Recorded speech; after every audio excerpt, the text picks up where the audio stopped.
దేవానికి వందనాలు స్తోత్రాలయ్యా. మీరున్న స్థలాల్లో మన రెండు హస్తాలు దేవునికి చూపుతూ గడిచిన కాలమంతా తన కృప చేత నడిపించిన దేవునికి మహిమ చెల్లిద్దాం. Thank you lord. స్తోత్రం స్తోత్రం స్తోత్రం. హల్లెలూయా హల్లెలూయా హల్లెలూయా. దేవానికి వందనాలు తండ్రి. నీ కృప చేత మమ్మల్ని కాపాడిన దేవానికి స్తోత్రం తండ్రి. నీకు స్తోత్రం. అందరూ మన రెండు హస్తాలు దేవుని చూపుతూ దేవానికి స్తోత్రం తల్లి, నీకే ఉన్నాను. Thank you lord. నీకెవరు లేరని ఏం చేయాలేవని అన్నారా నిన్ను అవమానపరచారా? తలరాత ఇంతేనే రేపటిని గూర్చి చింతించుచున్నావా? నీకెవరు లేరని ఏం చేయాలేవని అన్నారా నిన్ను అవమానపరచారా? తలరాత ఇంతేనని తరువాత ఏమోను అని రేపటిని గూర్చి చింతించుచున్నావా? నేనున్నానన్న యేసు మాటలు మరచావా? అందరూ కలిసి మధురంగా మార్చను చూస్తావా? నేనున్నానన్న యేసు మాటలు మరచావా? మానాలు మధురంగా మార్చెను చూస్తావా? కన్నీరేలమ్మా కరుణించు యేసు నిన్ను విడువకూడమ్మా. కలవరపడకమ్మా కరుణించు యేసు నిన్ను విడువకూడమ్మా. కరుణ చూపి కలత మాపి కరుణ చూపి కలత మాపి యేసే తోడమ్మా. కన్నీరేలమ్మా కరుణించు యేసు నిన్ను విడువకూడమ్మా. కలవరపడకమ్మా కరుణించు యేసు నిన్ను విడువకూడమ్మా. నీకేమీ లేదని ఏమీ తెలియదని అన్నారా నిన్ను అవమానపరచారా? పురుగంటి వాడనని ఎప్పటికీ ఉండనని నా బ్రతుకు మారదుమని అనుకుంటున్నావా? నీకెవరు లేరని ఏం చేయాలేవని అన్నారా నిన్ను అవమానపరచారా? పురుగంటి వాడనని ఎప్పటికీ ఉండనని నా బ్రతుకు మారదు అని అనుకుంటున్నావా? నేనున్నానన్న యేసు మాటలు మరచావా? కన్నీరు నాట్యంగా మార్చును చూస్తావా? నేనున్నానన్న యేసు మాటలు మరచావా? కన్నీరు నాట్యంగా మార్చును చూస్తావా? కన్నీరేనమ్మా కరుణించు యేసు నిన్ను విడువకూడమ్మా. కలవరపడకమ్మా కరుణించు యేసు నిన్ను విడువకూడమ్మా. కరుణ చూపి కలత మాపి కరుణ చూపి కలత మాపి యేసే తోడమ్మా. కన్నీరేలమ్మా కరుణించు యేసు నిన్ను విడువకూడమ్మా. కలవరపడకమ్మా కరుణించు యేసు నిన్ను విడువకూడమ్మా.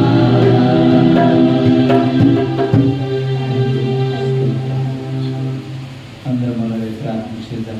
2 నిమిషాలు దేవునితో మాట్లాడదాం. నీకెవరు లేరని బాధపడినా, ఎవరు ఏమి చేయలేరని బాధపడినా, యేసయ్య మాట, యేసయ్య మనకు తోడుండగా, అనే మాట మనకు తోడుండగా తీరుని నాట్యముగా మార్చే దేవుడు, మధ్యాహ్న కాల సమయం నువ్వు ఏ బాధతో ఉన్నావో దేవుడితో మాట్లాడతావా? అయ్యా, మా వారే మమ్మల్ని నిందించిన దేవా, నువ్వైతే మమ్మల్ని విడువని దేవానికి స్తోత్రం తండ్రి. ఎవరు లేరని బాధపడినప్పటికీ యేసయ్య మన తోడు ఉండగా దేవా, నువ్వు నాతో ఉండగా నాకు భయం లేదయ్యా, నువ్వు నాతో ఉండగా తండ్రి నాకు ఎటువంటి అపాయం లేదయ్యా. మధ్యాహ్న కాల సమయంలో దేవుడితో మాట్లాడడం దేవానికి వందనాలు, స్తోత్రాలు తండ్రి. గడిచిన వారం అంతా నీకు ఆబ్దలించినావు తండ్రి, నీకే వందనాలు. నీకు ఏమి తెలియదని ఎవరన్నప్పటికీ, నువ్వు చేతకాని వాడవని ఎవరన్నప్పటికీ దేవుడు ఉన్నాడు నీకు అనేసే తోడుగుండగా. అయ్యా, నువ్వు నాకు ఉండగా తండ్రి నాకు ఈ లోకంలో ఏది అక్కర్లేదయ్యా. నువ్వు నా తోడు ఉండగా, నాతో నడవగా తండ్రి నువ్వు నాకు చాలయ్యా. నీకే స్తోత్రం తండ్రి. నీ మాట ఇస్తే చాలు తండ్రి, నీ చూపు ఉంటే నాకు చాలు దేవానికి స్తోత్రం తండ్రి. నీకే వందనాలు. మరొకసారి దేవా, పాటల ద్వారా నీ నామాన్ని ఘనపరిచయమయ్యా, నీకే స్తోత్రాలు చెల్లిస్తున్నాం తండ్రి. ఈ వాక్యంతో మీరు మాతో మాట్లాడండి అయ్యా, నీకే స్తోత్రం దేవా, నీకే వందనాలు. మా పనుల్లో ప్రయాణంలో తోడుగున్నావు తండ్రి. అనారోగ్య పరిస్థితుల్లో మాకు బలం ఇచ్చి నడిపించిన దేవా, నీకే స్తోత్రం తండ్రి. దేవా, మా కన్నీరు నాట్యంగా మార్చిన దేవుడు అయ్యా, నీకే స్తోత్రం తండ్రి. ఎవరు ఉన్నా లేకున్నా ప్రభా, మా స్నేహితులే మమ్మల్ని విడిచిపెట్టినా, మా బంధువులే మమ్మల్ని దూరంగా పెట్టిన దేవానికి స్తోత్రం తండ్రి. తల్లి మర్చిన, తండ్రి విడిచిన ప్రభా, తల్లి ఆదరించినట్లు మమ్మల్ని ఆదరిస్తున్న దేవానికి వందనాలు, స్తోత్రం తండ్రి. కంటి పాపల మమ్మల్ని కాపాడుతున్న దేవానికి స్తోత్రం తండ్రి, నీకే వందనాలయ్యా. భయంకర పరిస్థితుల నుంచి దేవా మమ్మల్ని కాపాడిన దేవానికి స్తోత్రం. అని మీరున్న స్థలాల్లో మన 2 వస్త్రాలు దేవుని వైపు చూపుతూ, అయ్యా గడిచిన వారం అంతా నీకు ఆదరించినవయ్యా, నా కుటుంబాన్ని కాపాడినవయ్యా, నీకే స్తోత్రము తండ్రి. ఆర్థిక పరిస్థితుల్లో ఉన్నప్పుడు దేవా, ఎటు తోచని స్థితిలో ఉన్నప్పుడు దేవా, ఒంటరిగా కుమిలిన వేళ యేసయ్య నాతో మాట్లాడినావు దేవా. నేనున్నానని నాకు వాగ్దానం ఇచ్చిన దేవానికి స్తోత్రం చెల్లిస్తున్నాం దేవా, నీకే వందనాలయ్యా. దేవానికి స్తోత్రము తండ్రి.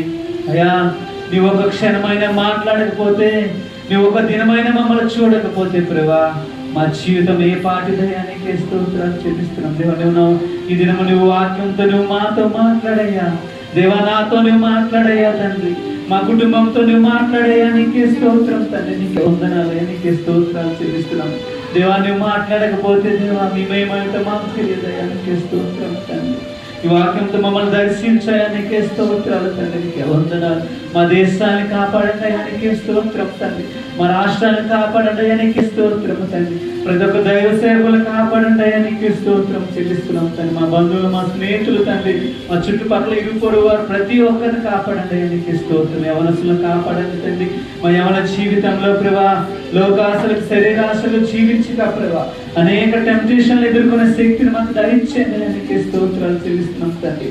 ఈ భయంకర ఎండల నుంచి మమ్మల్ని కాపాడండి అయ్యా, నీకే స్తోత్రాలు చెల్లిస్తున్నాం దేవా, నీకే వందనాలు. చిన్ని బిడ్డలు, చంటి బిడ్డలు దీవించి ఆశ్రదించండి ప్రభా. హాస్పిటల్లో ఎవరు ఎటువంటి బలహీనత ఉన్న మీరు దర్శించండి అయ్యా, నీకే స్తోత్రం.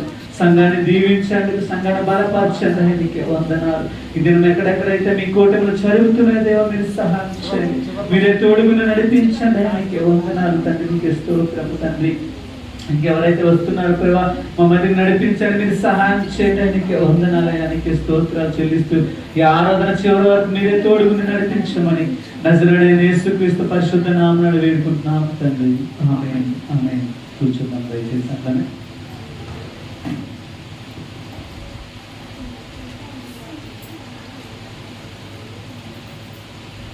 ప్రైజ్ ది లార్డ్, హల్లెలూయా,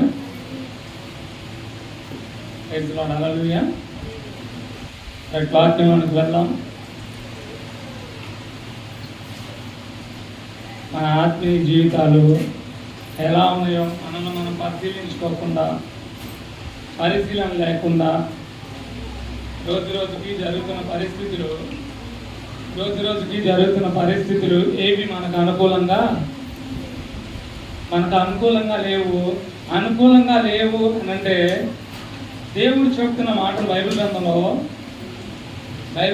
దేవుడు చెప్తున్న మాటలు ఎబ్రీలకు రాసిన పత్రిక 10వ అధ్యాయం,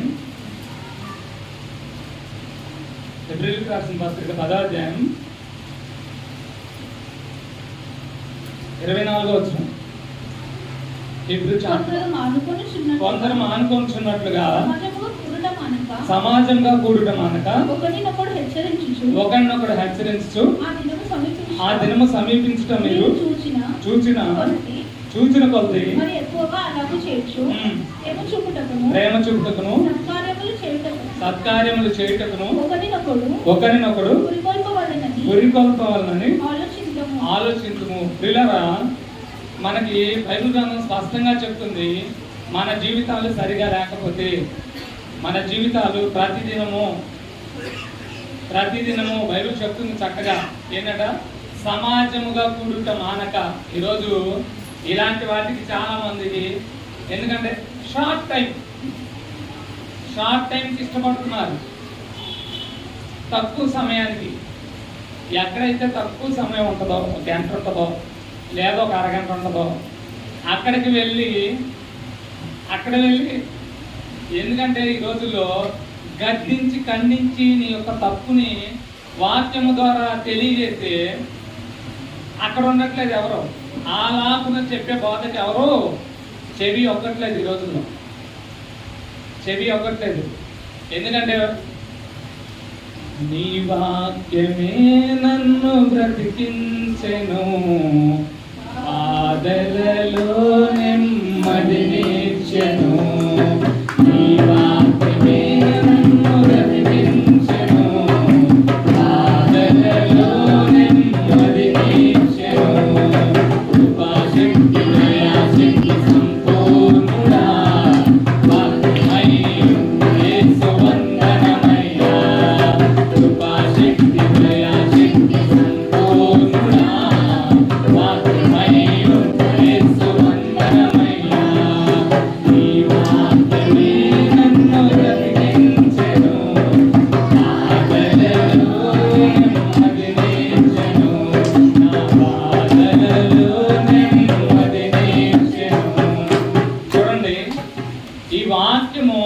మనకి బాధలలో నెమ్మదినిస్తుంది. ఈరోజు దీనికి ప్రయారిటీ ఇవ్వకుండా మన ఇష్టానుసారమైన జీవితం, మామూలుగా మనకి 10 గంటలకు 10:30 నుంచి 12:30 వరకు 2 గంటలు 7 రోజుల్లో, వారంలో 7 రోజుల్లో 7వ రోజు ఆదివారం మామూలుగా కంప్లీట్గా దేవుని సన్నిధిలో నీ మందిర ఆవరణంలో ఒక దినము గడుపుట 1000 దినముల కంటే శ్రేష్టమని రాయబడి ఉంది. ఆ ఒక్క 2 గంటలు గడపడానికి మనకి ఎంత, ఆ 2 గంటలు గడపడానికి ఇవ్వటానికి ఆ టైం ఇక్కడ భూలోకంలోనే దేవుని సన్నిధిని మనం ఆనందించలే, భూలోకంలోనే దేవుని సన్నిధిని మనం ఆస్వాదించడానికి గడపడానికి మనకు ఆస్కారం ఉంది. ఇక్కడ మనల్ని మనం సరి చేసుకోవడానికి ఇది ఒక సమయం. యేసుక్రీస్తు ప్రభువుని శిష్యులు అడుగుతున్నారు, అయ్యా వస్తాను, రాకడంటున్నావు, ఈ రాకడకు సూచనలు ఏంటి, సూచనలు ఏమైనా ఉంటే చెప్పు అని అంటే, రాకడ అప్పుడే వెంటనే సమీపించదు, కానీ రాకడ రావడానికి దేశం మీదకి దేశాలు మీరు చూస్తున్నారు. 2019, 2020 నుంచి మనం చూస్తున్నాం. ఎప్పుడు చూడండి రోగం, కరోనా. మనిషికి మాట్లాడుకోవడానికి లేనటువంటి రోగం, ఒక రోగం, కరోనా రోగం వచ్చింది. తర్వాత రష్యాకి ఉక్రెయిన్కి వార్ జరిగింది, యుద్ధం జరిగింది రష్యాకి ఉక్రెయిన్కి. తర్వాత ఇజ్రాయెల్కి హమాస్కి యుద్ధం జరిగింది. ఇప్పుడు ఏం జరుగుతుంది, భారతదేశానికి పాకిస్తాన్కి యుద్ధం జరుగుతుంది.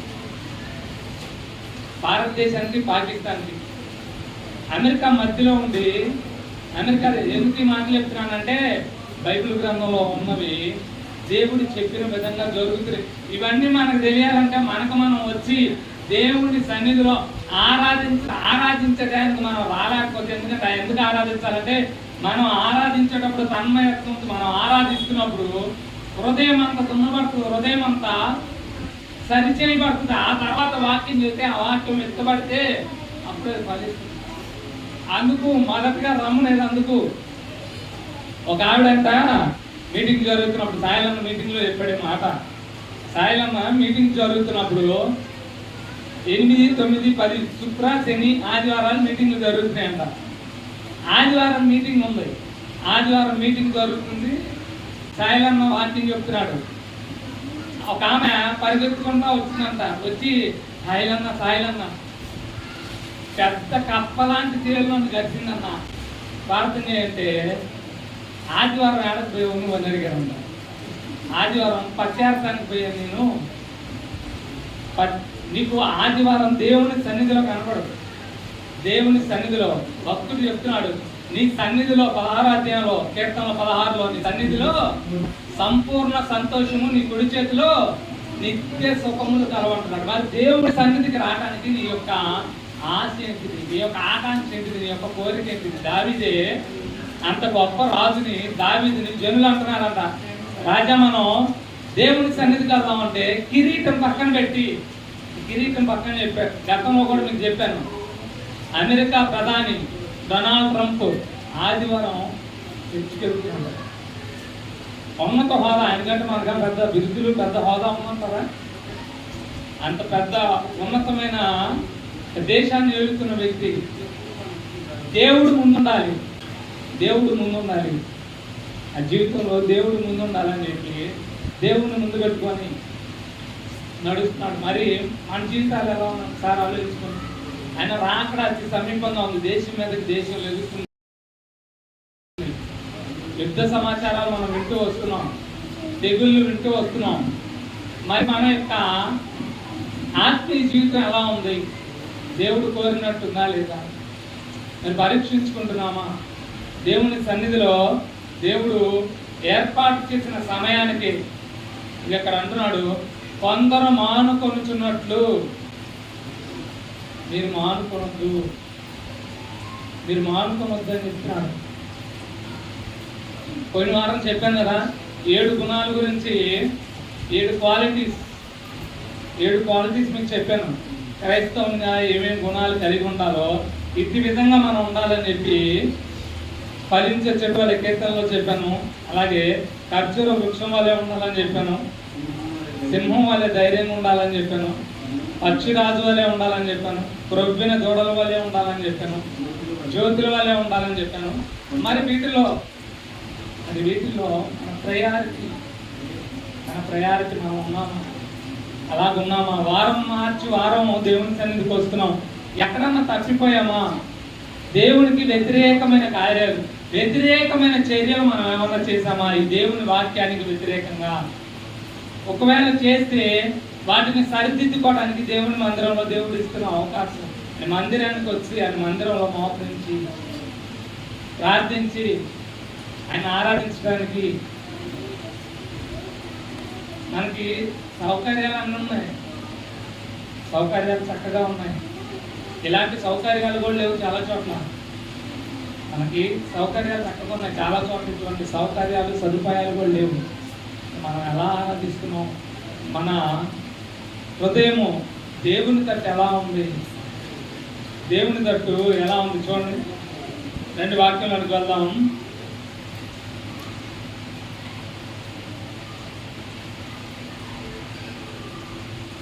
వాక్యంలోనికి వెళ్దాం. ఎబ్రిల్కి రాసిన పత్రిక 12వ అధ్యాయము 29వ వచనం. ఎబ్రిల్కి రాసిన పత్రిక 12వ అధ్యాయము 29వ వాక్యం. అందువలన మనము నిశ్చలమైన రాజ్యమును పొంది దైవ కృప కలిగి ఉండుము. ఆ కృప కలిగి వినయ భయభక్తులతో దేవునికి ప్రీతికరమైన సేవ చేయుదము. ఏలయనగా మన దేవుడు దహించు అగ్నియు. చివరి మాట ఈరోజు మనం నేర్చుకునేది, ఏలయనగా మన దేవుడు దహించు అగ్ని అయి ఉన్నాడు. మా యేసు క్రీస్తుని మనం 2 కోణాల్లో చూడొచ్చు. ప్రేమా స్వరూపుడిగా గొర్రె పిల్లగా వచ్చాడు. ఈసారి గొర్రె పిల్లగా రాట్లా. మళ్ళీ వస్తాడు, మళ్ళీ గొర్రె పిల్లగానే వస్తాడు. నేను ఏ పాపాలు చేసినా, నేను ఏ తప్పులు చేసినా, నా ఇష్టానుసారంగా బ్రతికినా కాదు. ఎలా రాబోతున్నాడు ఈసారి? యోధా గోత్రపు సింహంలా వస్తాడు. రెండోసారి వచ్చేటప్పుడు, రెండో రాకల్లో ఈసారి పాపంలో ఉన్నాయి, ఈసారి క్షమించాయి అంటే లేదు. ఛాన్స్ భూమి మీద ఉన్నప్పుడు అయిపోయింది. నీకు ఆపర్చునిటీ. ప్రతి ఆదివారం నేను నా వాక్యంతో మాట్లాడా, నిన్ను మార్చుకోమని చెప్పా, నీ బ్రతుకు మార్చుకోమని చెప్పా. బ్రతుకు మార్చుకోకుండా నేను ఇలాగే ఉంటానంటే నీ కొరకు ఏర్పాటు చేయబడిన నిత్యాగ్నిలోకి వెళ్ళిపో. నేను చెప్పినప్పుడు నా మాటని, నా దగ్గరికి వచ్చినప్పుడు నా మాట వినకుండా, నా మాట విని వాటి ప్రకారం చేసేవాడైతే బండ మీద ఇల్లు కడుతున్నాడు. నా దగ్గరికి వస్తున్నావు, నా మాటలు వింటున్నావు, వాటి ప్రకారం చేయనప్పుడు ఉపయోగం ఏముంది? నీ ఇష్టానుసారంగా కట్టుకుంటే ఏముంటుంది? నీ జీవితాన్ని కూడా అదే ప్రభు చెప్తున్నదే. ఒకడు ఆయన దగ్గరికి వచ్చి గడిచిన వారం చెప్పే కదా, 3 మనుషుల్ని నీకు శిష్యులుగా ఉంటాము, నువ్వు ఎక్కడికి వెళ్తే అక్కడికి వస్తామన్నాడు ఒక ఆయన. ఇంకొక ఆయన ఏమో నేను నిన్ను వెంబడిస్తానంటే చెప్పాడు, ఆయనే పిలిచాడు నువ్వు రా అని. ఏం తెలియజేస్తున్నాయంటే వాక్యముతో మన జీవితాలు సరిచూసుకోవాలి. వాక్యముతో మన యొక్క జీవితాలు సరిచూసుకోవాలి, సరిగా ఉన్నాయా. ఇంకా దేవునికి అంటే వ్యతిరేకమైన క్రియలు, వ్యతిరేకమైన కార్యాలు మనమేమన్నా చేస్తున్నామా? ద్వితీయోపదేశకాండం 4వ అధ్యాయం 24వ వచనం చూస్తే, ద్వితీయోపదేశకాండం 4వ అధ్యాయం 24వ వచనం, ఏలైనగా నీ దేవుడైన యెహోవా ఎలా ఉన్నాడమ్మా? దహించు అగ్నియు రోషము గల దేవుడై ఉన్నాడు. ఎలా ఉన్నాడంట? దహించు అగ్ని. ఈరోజు ఈ దహించు అగ్ని ఏం చేస్తాడు? ఏమి దహిస్తాడు? మన మామూలుగా యేసుక్రీస్తుని చెప్పుకునేటప్పుడు ప్రేమ స్వరూపుడై ఉన్నాడు, ప్రేమ స్వరూపి అయి ఉన్నాడు. నిజమే, పాపాన్ని ఒప్పుకుంటే, ఆ పాపాన్ని ఒప్పుకొని తిరిగి చేయను పశ్చాత్తాపడి ఒప్పుకుంటే, దావీదులాగా 51వ కీర్తనలో దావీదు అంటాడు కదా, పశ్చాత్తాపడి గుండెలు బాదుతుంది అంటున్నాడు. ఈ పరిశుద్ధాత్మ నా యొద్ద నుండి తీసేయదు. ఏమంటే చాలా ఇసుకోవాలని కొనుగో అపవిత్రుడైతే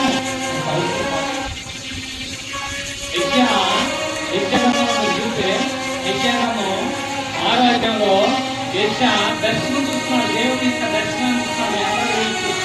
యెషయా 6వ అధ్యాయంలో మొత్తమైన ఫస్ట్ మాటే యెషయా 6వ అధ్యాయం